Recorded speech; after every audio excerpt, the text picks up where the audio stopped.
हाय राम, मैं खुद को बहुत समझदार समझती थी, लेकिन इस छोटे से लड़के ने मुझे बेवकूफ़ बना दिया। मुझे लड़ाता रहा। अब फैसला तुम्हें करना है माँ। अपनी गलती सुधारोगी या उसी रास्ते पर चलती रहोगी? चलो, आज हिसाब बराबर करते हैं। चल चल तू। मैंने ये क्या किया? उस शैतान लड़के की बात सुनकर मैंने अपनी बहू को गलत समझा। मैंने अपनी बहू को अपमानित किया। सिर्फ इतना ही नहीं। माँ, तुमने और क्या क्या किया है ये तुम खुद जानती हो। जरा सोचने की कोशिश करो। बस, सच में मैंने बहुत बड़ी गलती की। जो बहू अपने पैरों पर खड़ा होना चाहती थी, उसे मैंने अपमानित किया। उसका कारोबार बंद करवाना चाहा, और उसकी माँ को भी। तुमसे बहुत बड़ी भूल हुई है माँ। हमें उससे माफी मांगनी चाहिए। क्या तुम माफी मांगोगी? हाँ, जरूर मांगूंगी। जो गलत किया है, अगर माफी नहीं मांगूंगी तो मैं खुद को कभी माफ नहीं कर पाऊंगी। मुझे वहां ले चलो। चलो माँ, हम माफी मांगने चलें। और मुझे पूरा यकीन है कि नीलम हमें माफ कर देगी।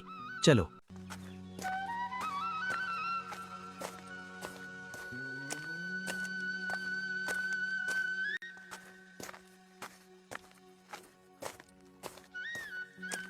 हाँ, अरे आप लोग इस समय यहाँ कुछ हुआ क्या?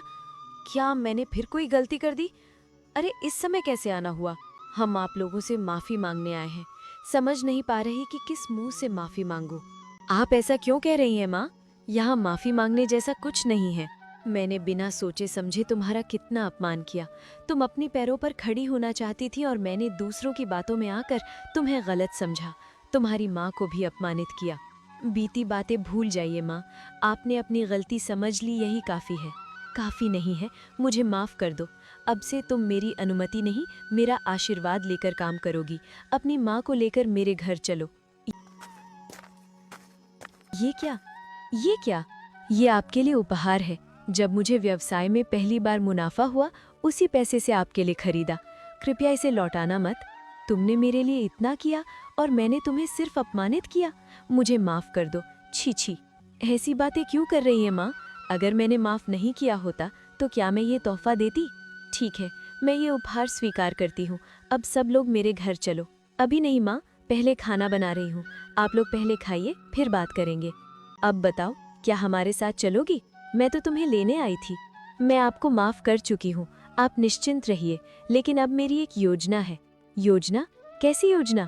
कौन सी योजना? बताओ ना। मेरी योजना है कि मैं इसी घर में रहना चाहती हूँ और इस घर के आंगन में मैं तीखी मिर्च की खेती करूँगी। उसी मिर्च से मैं नए तरीके की कचौरी बनाऊंगी।